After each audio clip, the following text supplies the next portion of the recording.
ڕووداوەکانی ساڵی 2010 هەڵکشان و داکشانی جۆراوجۆری لە نێوان پەیوەندی وڵاتان هێنایە ئاراوە.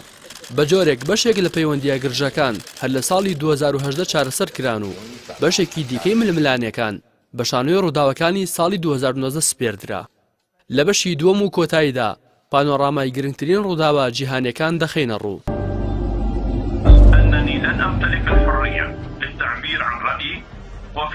لە دوی تشرینی یەکەم جەمال خاشقچی نووسەر و ڕۆژنامەنووسی دیاری بەڕێگە سعودی سەردانی کۆسوڵخانەی وڵاتەکەی لە ئیستانبول کردو.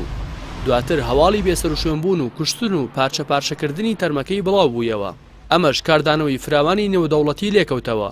دوای زیاتر لە 18 ڕۆژ نکۆڵیکردن سەرنجام سعودیا دانی بە کوشتن و دواتریش بەلەتلەتکردن و تواننەوەی تەرمەکەی دانا.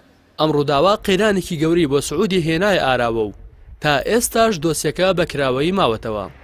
سەر لە بەیانی 3 کانونی یەکەم وڵاتی قەتەر بە ڕسمی ڕایگەیاند بڕیاریان داوە لە ڕێکخراوی ئۆپیک بکشێنەوە، بەڵام جێبەجێکردنی بڕیارەکەیان بۆ مانگی کانونی دووەمی ساڵی داهاتوو جێهێشت. بشار الأسد بعد ذلك توجه رئيسان الأسد والبشير إلى قصر لە شانزەی کانونی یەکەم عومەر بەشیری سەرۆکی سوودان وەک یەکەم سەرۆکی عەرەبی لە دوای سەرهەڵدانی خۆپیشاندان و ناڕزایەتیەکانی هاوڵاتیانی سووریا لە 2011 سەردانی دیمەشقی کردو لەگەڵ بەشار ئەسەدی سەرۆکی سووریا کۆبوویەوە. سەپاندنی سزاکانی ئەمریکا بەسەر وڵاتانی جیهان بەشێکی گرنگی ڕووداوە جیهانیەکانی ساڵی 2010 بوو. دوای ئەوەی لە 8 ئایار دۆناڵد ترامپ سەرۆکی ویلایەتە یەکگرتووەکانی ئەمریکا بڕیاری کشانەوەی وڵاتەکەی لە ڕێککەوتنی ئەتۆمی پێنجکۆیەک لەگەڵ ئێران دەرکرد و قۆناغی یەکەمی سزا و گەمارۆکانی بەسەر ئەو وڵاتە سەپاند. دواتر و لە 5 تشرینی دووەم قۆناغی دووەمی سزاکانی بەسەر تاران چووە بواری جێبەجێکردنەوە. بەهۆی سزاکانی ئەمریکا کە کەرتی وزە و درا و گەشت و گوزاری کردبوو یە ئامانج بەهای تمەنی ئێرانی بۆ زیاتر لە نیوە دابەزی.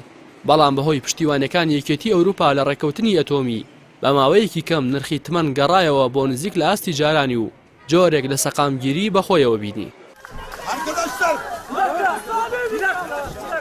هاوکات بەهۆی دەستگیرکردنی قەشاندرۆ برۆنسن و ڕازینەبوونی تورکیا بە داواکانی سەرۆکی ئەمریکا بۆ ئازادکردنی ئەو قەشەیە، سەرۆکی ئەو وڵاتە باجی خستە سەر هەندێک کاڵای تورکیا و سزای بەسەر 2 وەزیری تورکیادا سەپاند. بە هۆیشەوە بەهای لیرەی تورکی بۆ لە 125 دابەزی.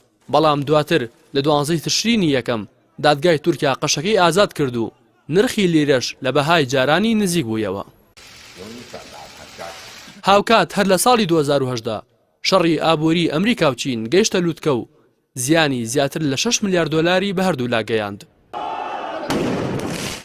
ڕۆژی حەڤەی تشرینی دووەم دژی زیادکردنی باج فەڕەنسا خۆپیشاندانی بەرفراوانی بەخۆیەوە بینی و زیاتر لە 200,000 هاوڵاتی دژی بەرزبوونەوەی نرخی سوتەمەنی لە پایتەختی وڵاتەکەیان خۆپیشاندانیان کرد و لەژێر فشاری خۆپیشاندەران کە بە هێلک زەردەکان ناویان دەرکرد باج و ڕسوماتەکان هەڵۆشایەوە.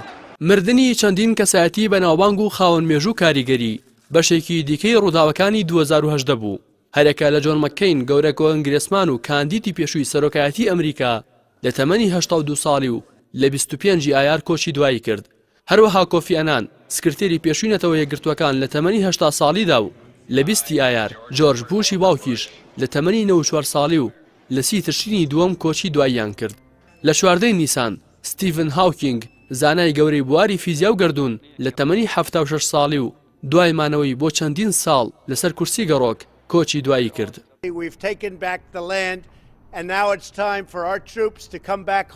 لە بڕیارێکی چاوەڕوان نەکراودا لە 19 کۆتا مانگی 2010 دۆناڵد ترامپ سەرۆکی ئەمریکا کشانەوەی هێزەکانی وڵاتەکەی لە سووریا ڕاگەیاند.